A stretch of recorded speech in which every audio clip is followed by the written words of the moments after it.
Captain Eleanor Wright stood on the bridge of the ASV Defiant and stared at the large view screen.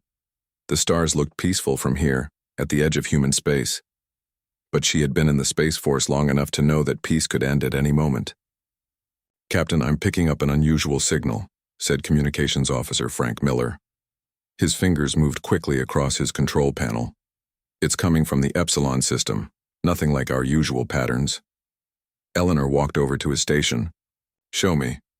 On the small screen, a pattern of waves appeared. They pulsed in a way that seemed almost alive. Eleanor had never seen anything like it before. "Could it be a natural space event?" she asked. "No, ma'am," said Science Officer Lisa Brown, joining them. "These patterns are too regular, too complex. Something intelligent made them." Eleanor took a deep breath. In her 15 years of space service, this could be the moment everyone had been waiting for. First contact with alien life. She had to follow protocol. "Alert all stations," she ordered. "Set course for the signal origin. Yellow alert status." The bridge crew moved with practiced speed. Lieutenant William Carter at Tactical raised the defensive shields to half power. Chief Engineer Susan Patterson reported from the engine room that the drive systems were at full capacity. Dr. Alan Hayes, the ship's xenobiologist, arrived on the bridge, his eyes wide with excitement. "Is it true?" he asked Eleanor. "Have we found something?" "We don't know yet," she replied. "But we need you ready if we have." The Defiant moved smoothly through space toward the Epsilon system. It took 3 hours to reach the source of the signal. When they arrived, everyone on the bridge fell silent. "My God," whispered Frank. In front of them floated a ship unlike anything humans had ever built. It was enormous, at least 5 times the size of the Defiant. Instead of the practical shapes of human vessels, this ship looked almost like art. It curved and flowed in strange patterns that seemed to change slightly when you looked at different parts. Lights pulsed across its surface in rhythms that reminded Eleanor of the signal they had detected. "Scan it," she ordered. Lieutenant Carter worked his controls. "Captain, their technology it's way beyond ours. The power readings are off the charts. I can't even tell what kind of engines they use." "Life signs?" "Yes, but strange ones. Not matching any known pattern." Eleanor stood up straight. This was it. "Open a channel," she said. "All frequencies. Send the first contact greeting package." Frank sent the carefully designed message of peace that human scientists had prepared years ago. It contained basic mathematical formulas, simple pictures of humans, and friendly greetings in multiple formats. They waited. No response came. "Try again," Eleanor said after 5 minutes. "Add our visual feed." Frank sent the message again, this time with a live view of the Defiant's bridge and its crew. Eleanor stepped forward. "This is Captain Eleanor Wright of the Earth vessel ASV Defiant. We come in peace and friendship. We wish to establish communication." Still no response. "They must be studying us," Dr. Hayes suggested. "If they're as advanced as they seem, they might need time to understand our language." Eleanor nodded. "Keep broadcasting the greeting. Maintain position and shields at current level." Minutes stretched into an hour. The crew grew tense. Then something happened. "Captain," shouted Lieutenant Carter, "they're doing something." A strange, blue light emerged from the alien vessel. It spread outward like a wave, washing over the Defiant in seconds. "Report," Eleanor demanded. "It's some kind of energy pattern," said Lisa. "It's passing through our shields like they aren't even there." "Weapons?" asked Eleanor. "No damage," said Carter. "But, wait. This is impossible. The energy is accessing our computer systems. It's reading everything. Weapons data, engine specifications, crew files." Eleanor felt a chill. No known technology could penetrate military-grade shields like this. "Raise shields to maximum. Prepare to withdraw." The blue light continued its scan, undisturbed by the increased shield power. "Captain, I think it's some kind of advanced scanning technology," said Dr. Hayes. "They may not realize it seems invasive to us." Eleanor wanted to believe that, but her military training told her to be cautious. "We can't take that risk. The safety of this ship and Earth's military secrets must come first. She returned to her chair. All stations, prepare for emergency withdrawal. Set course back to Frontier Station Omega, maximum speed. The alien vessel might see that as hostile, warned Hayes. And we might see their scan as hostile, replied Eleanor. Until we understand each other better, we need to protect ourselves. The Defiant's engines powered up. The ship turned away from the alien vessel and accelerated. Captain, said Lieutenant Carter, his voice tight, the alien ship is moving. On the view screen, the massive vessel turned with impossible grace for its size. It began to follow them. How fast can they go? Asked Eleanor. Carter checked his readings. They're matching our speed exactly. No signs of engine strain. I think they could go faster if they wanted to. Eleanor felt sweat on her forehead. A vessel that large shouldn't be able to move so quickly or precisely. The technology gap was even bigger than she had feared. Continue withdrawal, she ordered. Send a priority message to command. First contact. Established with advanced alien species. Unknown intentions. Technology far beyond current human capabilities. Returning to Frontier Station Omega with possible pursuit. As the Defiant raced through space, the alien vessel followed at a consistent distance. It made no aggressive moves, but it didn't stop following either. In her quarters that night, Eleanor couldn't sleep. She kept seeing the alien ship in her mind, beautiful and frightening at the same time. What did they want? Why did they scan the Defiant so deeply? Were they peaceful explorers? Or was this the beginning of something darker? The answers would have to wait until they reached Frontier Station Omega. For now, all she could do was watch the stars streak by outside her window and the shadow of the massive alien vessel behind them, following silently through the void. Inside the alien vessel harmony of worlds, a gathering of minds took place. The Voidborn did not have bodies like humans. They existed as patterns of energy and thought, flowing through their ship like blood flows through human veins.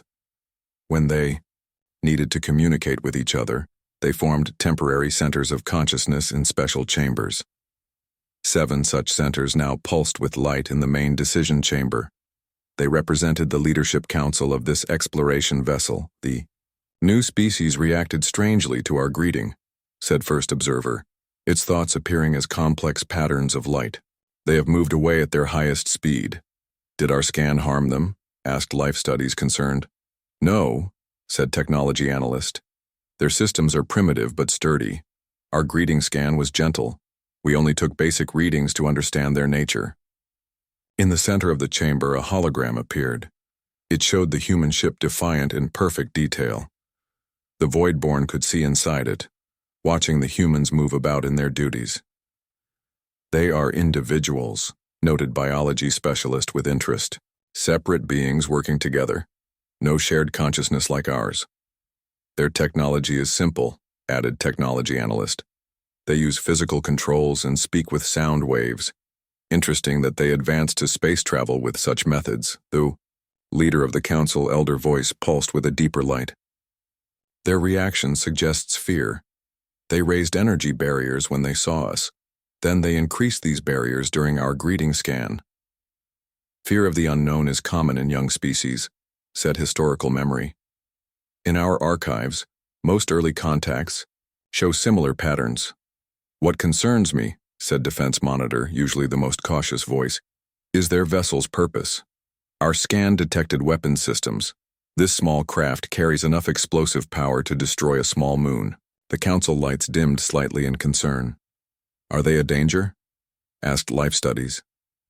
Elder voice considered carefully. We have encountered warrior species before. Some build weapons out of fear, not aggression. We must learn more before judging. They are returning to a larger structure, said First Observer. Perhaps their main habitat. On the hologram, they could see the Defiant's planned course to Frontier Station Omega. We should follow and continue observation, suggested Technology Analyst. Their reaction to our greeting suggests they do not understand our methods of communication. Agreed, pulsed Elder voice. We will maintain distance to reduce their fear. When they reach their destination, we will attempt a different greeting. The council lights brightened in agreement. None of the Voidborn considered that following the human vessel might appear threatening. In their society, traveling together was a sign of friendship and protection. The concept that their enormous ship might frighten the humans simply did not occur to them. The harmony of worlds adjusted its course, flowing through space with an ease that defied human understanding of physics. Inside, the Voidborn continued to study the data from their scan. Their bodies are carbon-based, noted biology specialist. They need constant intake of resources to maintain function. How inefficient but fascinating. Their ship contains various forms of art and personal items, added life studies. They value individual expression. Their communication technology uses electromagnetic waves, said technology analyst. Very basic, but effective. We should be able to understand their language soon. As the Voidborn studied humans, the humans studied them in return. On the Defiant, Dr. Alan Hayes worked through the night in his laboratory. The data from the alien scan gave him something to analyze. This is remarkable, he said to Captain Eleanor Wright when she visited his lab. The scan wasn't just taking information from us, it was giving information too. Eleanor looked skeptical. What do you mean? Alan pointed to his screen. The energy pattern contains organized information. It's like they were introducing themselves while learning about us at the same time. Could it be a weapon? Eleanor asked. Military training made her cautious. I don't think so, said Alan. There's no harmful code or energy, just information patterns. I think this was their version of our greeting package. Eleanor frowned. A greeting that cuts through our strongest shields and reads our military secrets doesn't seem very friendly. That's just it, Alan said excitedly. I don't think they understand the concept of military secrets. Look at this pattern here. He pointed to a complex wave on his screen. They shared their ship's energy systems with us, complete and open information. I think they expected the same from us. Eleanor walked to the window and looked out at the stars. The alien ship was still visible in the distance, following them steadily. So you're saying we might have offended them by running away? Alan shrugged. Or confused them at least. They shared openly, and we responded with fear. We had good reason to be careful, Eleanor said firmly. But your theory makes sense. Keep working on translating their communication patterns. I need to know their intentions before we reach Frontier Station Omega. As she left the lab, Eleanor thought about the implications. First contact scenarios had been discussed and planned for decades, but no one had prepared for this. How do you communicate with a species that doesn't understand the concept of privacy or military security? Back in the alien vessel, the Voidborn made a discovery of their own. The humans are sending signals to their larger structures, reported First Observer. We have intercepted and analyzed them. What do they say? Asked Elder Voice. They describe us as a potential threat, said First Observer. They speak of our scan as an invasion of their systems. The council lights pulsed with concern and confusion. How strange, said Life Studies. We shared our own data freely. Why would they see our greeting as threatening? Their message mentions classified information, added First Observer. This seems to be data they do not share freely. A society with secrets, mused Historical Memory. This suggests internal conflicts or external threats in their history. We must adjust our approach, decided Elder Voice. If our normal greeting caused fear, we need a different method. Their vessel will reach their station soon, said Technology Analyst. Many more humans are gathered there. If they all react with fear, the situation could become dangerous. Elder Voice pulsed with determination. We must establish proper communication before that happens. Prepare a new greeting using only their own communication methods. No energy scans. No direct data sharing. As both ships moved through space toward Frontier Station Omega, neither side fully understood the other. The humans saw a massive alien vessel with frightening technology following them for unknown reasons. The Voidborn saw primitive beings, who reacted with strange fear to friendly greetings. The foundation for a serious misunderstanding had been laid, and time was running out to fix it. The ASV Defiant arrived at Frontier Station Omega 18 hours after the alien encounter. The massive space station hung in orbit around a small moon, its spinning rings creating artificial gravity for the 5,000 people who lived and worked there. Military vessels and trading ships docked along its outer edges. Captain Eleanor Wright stood before Admiral Joseph Rivera in his office. Through the large window behind him, she could see the stars and the distant shape of the alien vessel. It had stopped at the edge of the station's sensor range. "So they followed you the entire way?" asked Admiral Rivera, his face grave. "Yes, sir," Eleanor replied. "They maintained the same distance, no aggressive moves, but they didn't break off pursuit either." The Admiral studied the datapad in his hands. It contained all the information the Defiant had gathered about the alien ship. "And you believe their scan penetrated all our security systems? Even the classified ones?" "Yes, sir." Lieutenant Carter confirmed it. "They accessed everything. Weapons, engine specs, personnel files. Nothing was blocked." Admiral Rivera's face darkened. "This is a serious breach of security, Captain. If they're hostile, they now know all our strengths and weaknesses." "Dr. Hayes has a different theory," Eleanor said. "He believes the scan was their form of communication. A greeting, not an attack." "A greeting that ignores all our security?" The Admiral sounded skeptical. "That's hard to believe. They're completely alien, sir.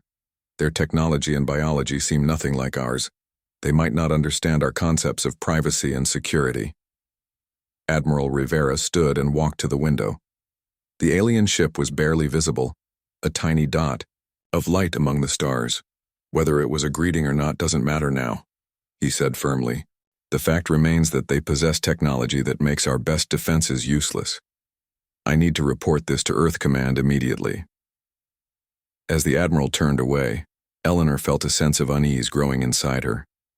Something about this situation felt wrong, like they were missing something important.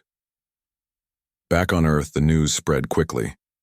What started as a classified military report soon leaked to civilian networks. The story grew with each telling. In New York City, crowds gathered around public screens to watch the news. The face of reporter Samantha Jones filled the screen, her expression serious.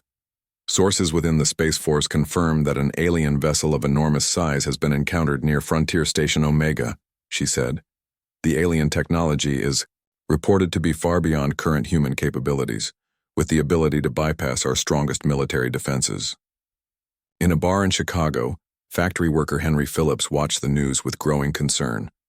"Is it true they can just scan through anything?" he asked the man next to him. "That's what they're saying," replied the other man. "My cousin works for the Space Force. Says they're panicking up there." "Do you think they're going to attack?" The man took a drink. "Why else would they be here? They didn't come all this way just to say hello." Similar conversations happened across Earth and its colonies. With little official information, people filled in the gaps with their fears. Markets crashed as corporations with space interests lost value. Politicians called emergency meetings. Military forces across Earth and its colonies went on high alert. On Frontier Station Omega, Dr. Alan Hayes worked frantically in the science lab. The station had better equipment than the Defiant, allowing him to analyze the alien scan more deeply. Lisa Brown from the Defiant joined him, helping to sort through the massive amount of data. "Look at this," Alan said, pointing to his screen. Complex patterns flowed across it. The scan wasn't one way. They were sending data to us at the same time. "What kind of data?" asked Lisa. "Everything. Information about their ship, their biology, even what appears to be mathematical formulas. It's like they were introducing themselves completely. No secrets, no held-back information." Lisa looked thoughtful. "So when we ran away, we might have seemed rude or suspicious to them," Alan finished. "They shared everything and we responded by running away. Have you told the Admiral?" Alan nodded. "I tried. He listened, but his focus is on the security breach. He sees the alien vessel as a military threat, not a potential friend." On the other side of the station, Admiral Rivera conducted a video meeting with Earth's Defense Council. The faces of 12 military and political leaders looked at him from screens. The situation is critical, Rivera told them. This alien vessel possesses technology far beyond our current level. If they're hostile, our conventional defenses would be useless. What do they want? Asked General Sandra Lewis, head of Earth's Defense Forces. Unknown, replied Rivera. They haven't attempted communication in any form we recognize. Their only action was to scan the ASV Defiant, accessing all systems including classified ones. That sounds like military intelligence gathering, said another council member. Preparation for possible conflict. We need to prepare for the worst, agreed General Lewis. Admiral, I'm dispatching the 3rd Fleet to your location. They should arrive within 48 hours. In the meantime, added the council president, increase security measures. If they attempt to approach the station, you are authorized to use all necessary force to protect it. Inside the alien vessel Harmony of Worlds, the Voidborn Council observed the growing activity around the human station with increasing concern. They are bringing more weapon ships, noted Defense Monitor. Many more than before. The hologram in the center of their chamber showed human military vessels changing course, all heading toward Frontier Station Omega. Their communication signals have increased by 500%, added First Observer. They are sending messages to all their habitats. What do these messages say? Asked Elder Voice. They speak of us as a threat, said First Observer. They describe our greeting scan as an attack on their information systems. Many messages contain the word invasion. The council lights dimmed with concern. They misunderstood our intentions completely, said Life Studies. Our greeting has caused fear instead of welcome. This is most troubling, pulsed Elder Voice.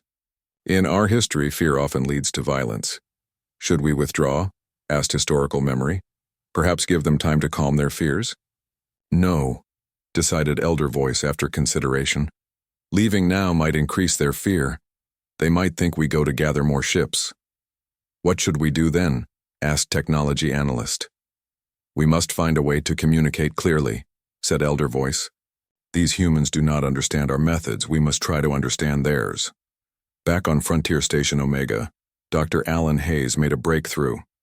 He burst into Admiral Rivera's office without knocking. Admiral, I figured it out, he said, excitedly. The aliens communicate primarily through energy patterns, not radio signals. That's why they haven't responded to our messages. Admiral Rivera looked up from his desk with a frown. Dr. Hayes, I'm preparing for the arrival of the 3rd Fleet. This had better be important. It is, sir. The aliens weren't attacking us. They were talking to us, and I think I know how to talk back. The Admiral's expression remained skeptical. Even if you're right, it doesn't change the fact that they possess technology that makes our defenses useless. The Defense Council has made its decision. We prepare for possible conflict. But sir, Alan insisted, what if we're making a huge mistake? What if we're starting a war with a peaceful species due to a simple misunderstanding? That's enough, Doctor, Rivera said firmly. Return to your lab. Your insights are noted, but security protocol takes precedence now. As Alan left the office, he knew time was running out. In just 2 days, Earth's 3rd Fleet would arrive armed for war. Somehow he had to find a way to establish communication with the aliens before then, or the first contact between humans and the Voidborn might also be the beginning of an interstellar war that humans couldn't possibly win. Captain Eleanor Wright couldn't sleep. She paced her quarters on Frontier Station Omega, thinking about the alien vessel waiting silently at the edge of sensor range. Something didn't feel right about the situation. Her military training told her to trust the chain of command, but her instincts as an explorer pushed her to question the current course of action. A chime at her door interrupted her thoughts. Come in, she called. Dr. Alan Hayes entered, looking tired but excited. Captain, I need to talk to you. It's about the aliens. Eleanor gestured to a chair. What have you found? I've been studying their scan patterns, Alan said, sitting down. I'm now certain it was a form of communication. They weren't attacking us, they were introducing themselves. Admiral Rivera doesn't seem convinced, Eleanor noted. The Admiral is focused on security concerns, said Alan. But think about it. If these beings wanted to harm us, why follow at a distance? Why not attack when they first scanned us and knew all our weaknesses? Eleanor had wondered the same thing. What are you suggesting? Alan leaned forward. I've developed a device that might allow us to communicate with them. It creates energy patterns similar to their scan, but much simpler, basic greeting messages. The Admiral would never approve using it, Eleanor said. The Third Fleet will be here in 36 hours, and their orders are to secure the station, not make friends. That's why I came to you, Alan replied. You made first contact. You've seen them up close. Do you really believe they're a threat? Eleanor walked to her window and looked out at the stars. No, she admitted. My gut tells me they're explorers, like us, but more advanced. Then help me, Alan urged. We need to try communication before those warships arrive and turn this into a shooting war. Eleanor turned back to face him. What exactly are you proposing? Something crazy, Alan admitted. We take the Defiant back out there, just us and a few volunteers. We try my communication device, see if we can establish peaceful contact. That would be direct disobedience of orders, Eleanor said, though her tone lacked conviction. Yes, Alan agreed. But if we're right, we prevent an unnecessary war. If we're wrong, he shrugged. Then the Third Fleet arrives anyway. Eleanor thought about it. Her career would be over if she disobeyed a direct order. But if she did nothing, and war broke out due to a misunderstanding, could she live with herself? Let me think about it, she said finally. That night, Eleanor made her decision. By morning, she had gathered a small crew of volunteers. Dr. Hayes, Lieutenant Carter, Dr. Patterson, and a few others who believed in their mission. They boarded the Defiant quietly, using Eleanor's command codes to authorize an emergency test run of the ship's systems. As the Defiant pulled away from the station, Admiral Rivera's angry face appeared on the communication screen. Captain, right. What the hell do you think you're doing? Return to base immediately. I'm sorry, Admiral, Eleanor replied calmly. We believe we can establish communication with the alien vessel. We need to try before the Third Fleet arrives. This is direct disobedience, Captain. You're risking the security of Earth. With respect, sir, I believe we're securing it. Defiant out. She cut the connection. The bridge crew looked at her with a mixture of respect and concern. Hill court-martial.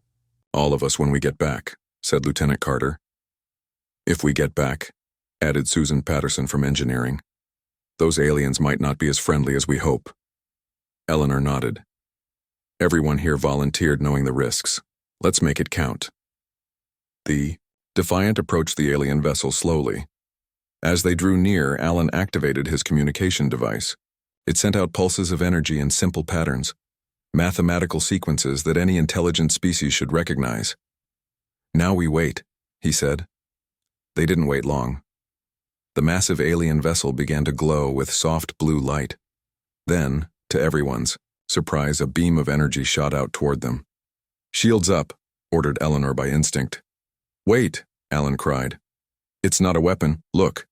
The energy beam stopped just short of the Defiant. It coalesced into a sphere of light, then expanded into a humanoid shape on their bridge. The shape had no clear features, just a general human-like form made of pulsing blue light. It's a projection, whispered Alan. A hologram or something similar. The light figure spoke, not with sound, but with pulses of light that somehow formed words in their minds. We greet the individual beings of the vessel Defiant, said the figure. I am elder voice of the harmony of worlds. We are the Voidborn. Eleanor stepped forward. I am Captain Eleanor Wright. We come seeking peaceful communication. Your return pleases us, replied Elder Voice. Your departure and subsequent gathering of weapon vessels concerned us. We feared our greeting caused offense.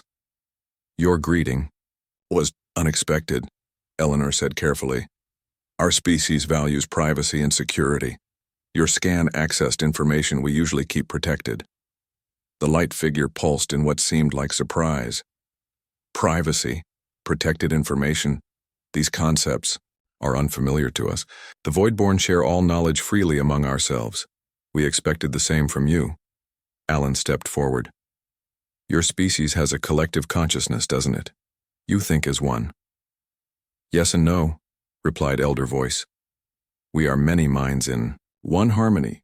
We have individual thoughts but share them freely. You are truly separate beings, yes? Each with thoughts hidden from others? Yes, Eleanor confirmed. That's normal for us. Fascinating, pulsed the light figure. In our long explorations, we have met few species with such separation between individuals. We did not understand that our scan would cause distress. For this we express regret. Eleanor felt relief washing over her. Then you didn't come here with hostile intentions? We are explorers and knowledge seekers, Elder Voice responded. We have no need for conflict. Our technology advanced past such needs thousands of your years ago. On the bridge, the humans exchanged looks of hope and relief. Their gamble had paid off. There's something you should know, Eleanor said. Our world has sent warships here. They believe you might be a threat. Yes, we have observed their approach, said Elder Voice. Their weapon systems concern us, but we wish to understand before taking action. What kind of action? Asked Lieutenant Carter, suddenly tense again. Departure, explained Elder Voice simply. We have no desire for conflict. If unwelcome, we would leave your space. Eleanor felt a weight lift from her shoulders. We want to welcome you properly, but there's been a serious misunderstanding. Would you be willing to speak with our leaders? To explain your intentions as you've explained them to us? The light figure pulsed brightly. We would welcome this exchange. Understanding between different minds is the purpose of our exploration.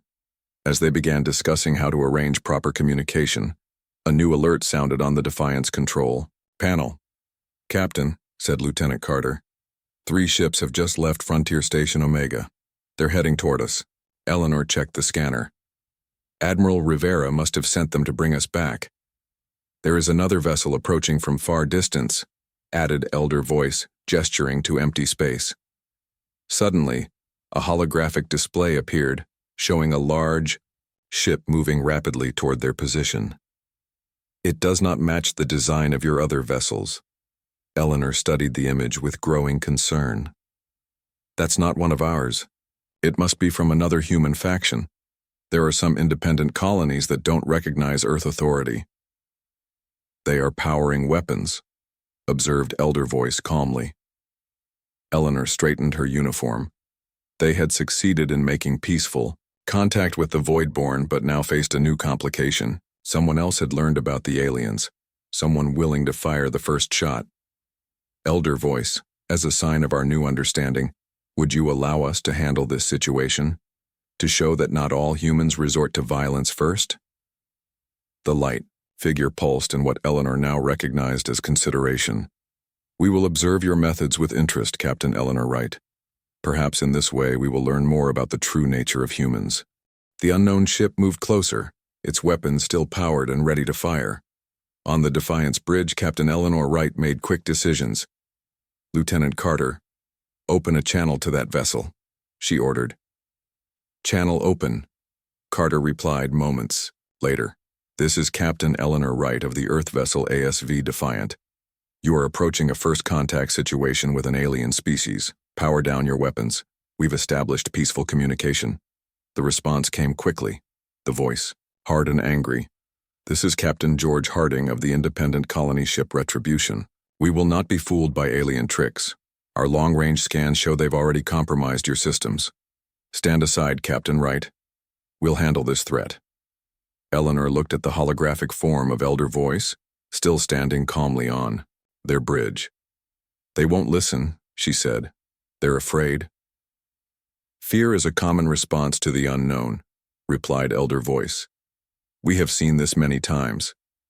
The 3 smaller ships from Frontier Station Omega were now approaching as well.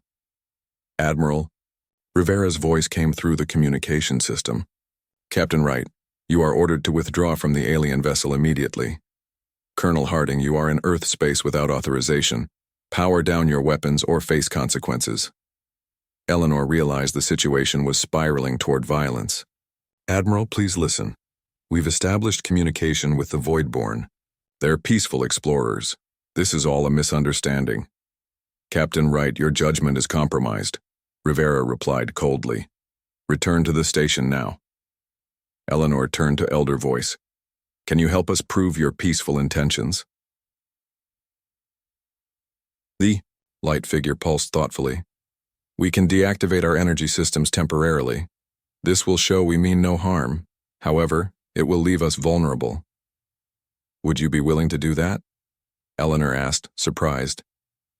Trust must begin somewhere, Elder Voice responded simply. Before Eleanor could answer, Captain Harding's ship fired a warning shot that passed between the Defiant and the alien vessel. Final warning, Harding's voice announced. Move aside or we will fire directly at the alien ship. Eleanor made a decision. She moved the Defiant directly into the line of fire between the Retribution and the Harmony of Worlds. Captain Harding, if you want to fire on the alien vessel, you'll have to go through an Earth ship first. Are you prepared to start a war with Earth as well as with a species that has technology far beyond ours? Silence followed her words. Then Admiral Rivera spoke again, his tone slightly less harsh. Captain Wright, explain yourself. Why are you protecting the alien vessel? Because I've spoken with them, Admiral. They mean us no harm. Their scan wasn't an attack. It was their form of introduction. They're a collective consciousness species. They don't understand our concepts of privacy and military secrets. They shared their information freely and expected the same from us. She speaks truth, added Elder Voice, the voice now somehow projecting through the Defiant's communication system to all ships. We are the Voidborn. We seek knowledge, not conflict. We regret the fear our presence has caused. There was another long pause. Eleanor held her breath. I want proof, Rivera said finally. Not just words. As offered to Captain Eleanor Wright, we will deactivate our defense systems as a show of trust, replied Elder Voice. The massive alien vessel suddenly dimmed, the pulses of light along its surface fading. It now looked almost dormant. Our scanning shows they've powered down 80% of their systems, reported Lieutenant Carter quietly. They're completely vulnerable now. Eleanor stared at the alien ship with newfound respect. These beings were willing to risk their safety on the chance for peace. The gesture touched her deeply. Admiral, they've just placed their lives in our hands, she said. What more proof do you need? More silence followed. Then finally Admiral Rivera spoke again. Captain Harding, power down your weapons. Captain Wright, bring your alien guest to Frontier Station Omega. Let's talk properly. In the following hours, a formal meeting took place in the station's main conference room. Admiral Rivera sat with his officers on one side of the table. Eleanor and her crew sat in the middle. The holographic form of Elder Voice hovered at the other end, now joined by two other light figures representing other Voidborn leaders. Dr. Susan Patterson had worked quickly to create a better communication device, allowing smoother translation between human language and Voidborn energy patterns. The conversation flowed more easily now. Your species is unlike any we have encountered, said Elder Voice. Most beings we meet either flee in fear or attack immediately. You did neither. You sought understanding despite your fear. That's what humans do at our best, replied Eleanor. We explore, we learn, we adapt. Your Captain Eleanor Wright showed great courage, observed one of the other Voidborn figures. Returning to us alone, standing between weapon ships to protect us. Why risk yourself for beings you didn't know? Admiral Rivera, who had been quiet for some time, finally spoke. Because that's humanity at its core. We make mistakes. We act from fear sometimes. But we also recognize courage when we see it and we try to fix our mistakes. The Admiral looked at Eleanor with newfound respect. Captain Wright disobeyed orders, but she did so to prevent a war based on misunderstanding. That kind of judgment is rare and valuable. Over the next few days, more meetings took place. The Third Fleet arrived but took up peaceful positions. Captain Harding and his ship were escorted back to their colony with a warning, and the Voidborn shared more of their knowledge with the humans. Your technology is young but developing rapidly, noted Elder Voice during one session, We have observed many species. Few advance as quickly as humans from your current stage. What makes us different? Asked Dr. Hayes curiously. Your adaptation speed, replied Elder Voice. Most species require generations to accept new ideas. You embrace change within a single lifetime. It is both your strength and your danger. Danger? Asked Admiral Rivera.